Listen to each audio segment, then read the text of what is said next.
Narrated Aisha.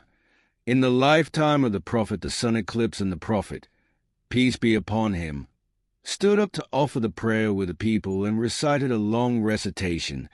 Then he performed a prolonged bowing, and then lifted his head and recited a prolonged recitation, which was shorter than the first.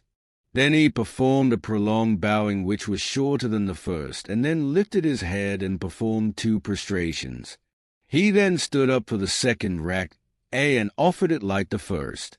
Then he stood up and said, "The sun and the moon do not eclipse because of someone's life or death, but they are 2 signs amongst the signs of Allah which he shows to his worshippers. So whenever you see them, make haste for the prayer." Narrated Abu Musa. The sun eclipsed, and the Prophet, peace be upon him, got up, being afraid that it might be the hour, i.e., day of judgment. He went to the mosque and offered the prayer with the longest qiyam, bowing in prostration that I had ever seen him doing. Then he said, "These signs which Allah sends do not occur because of the life or death of somebody, but Allah makes his worshippers afraid by them. So when you see anything thereof, proceed to remember Allah, invoke him and ask for his forgiveness." Narrated Al-Mughira bin Shu'bah. On the day of Ibrahim's death, the sun eclipsed, and the people said that the eclipse was due to the death of Ibrahim, the son of the Prophet. Allah's apostle said, "The sun and the moon are 2 signs amongst the signs of Allah. They do not eclipse because of someone's death or life. So when you see them, invoke Allah and pray till the eclipse is clear."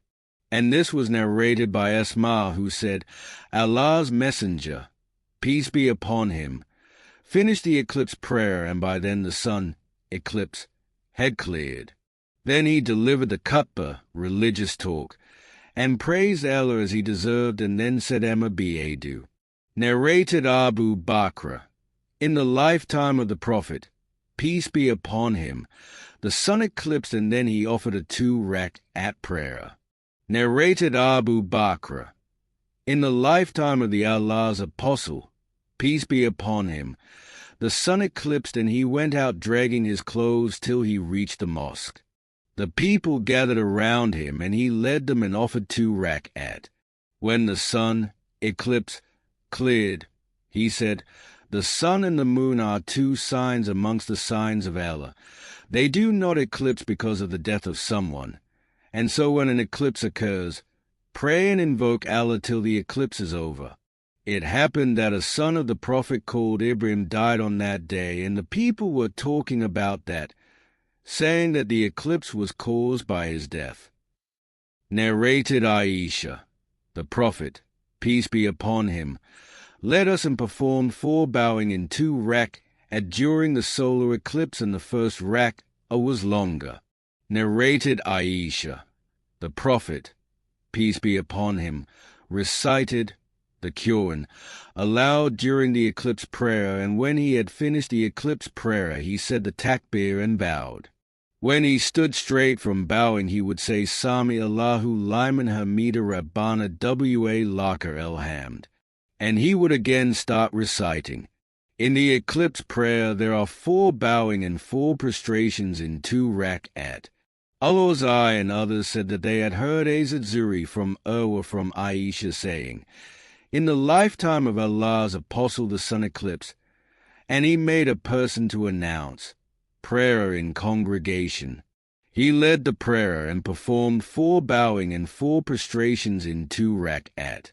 Narrated Al-Walid that Abdurrahman bin Namr had informed him that he had heard the same.